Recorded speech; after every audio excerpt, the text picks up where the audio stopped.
برادران و خواهران عزیز، یک روز قبل از عید قربان را روز عرفه می گویند.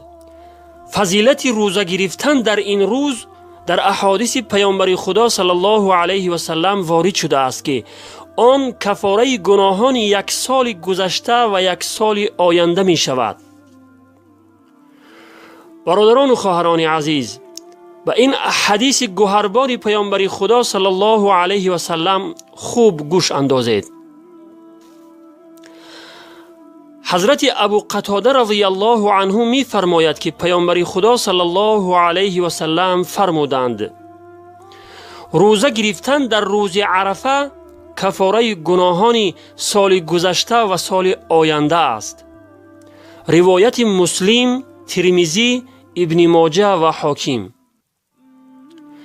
یعنی به سبب روزه گرفتن همین یک روز، یعنی روز عرفه، خداوند گناهان 2 ساله بنده اش را می بخشد، 1 سال گذشته و 1 سال آینده را.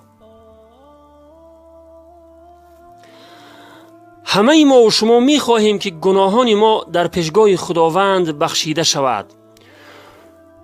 خداوند بی نهایت با رحم است که با هر بهانه‌ای می خواهد گناهان بندگانش را ببخشد.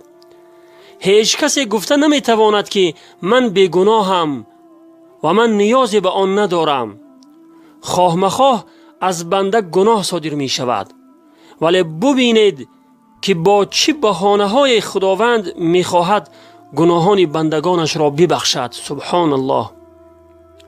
برادران و خواهران عزیز، فراموش نکنید که در پیش یک فرصت خیلی ارزشمند داریم. روز عرفه، 1 روز پیش از عید قربان. این فرصت طلایی را از دست ندهید. در این روز روزه بدارید و از خداوند طلب آمرزش گناهانتان را کنید و در وقت افطار برای خود و اهل و عیال و برای همه مسلمانان، برای پیروزی اسلام و مسلمین دعا کنید که عزت و سربلندی را نصیب گرداند و ذلت و خواری را از سر مسلمانان دور کند و اتحاد و یک دستگی را نصیب مسلمانان گرداند. و آخر دعوانا ان الحمد لله رب العالمین و السلام علی من اتبع الهدى.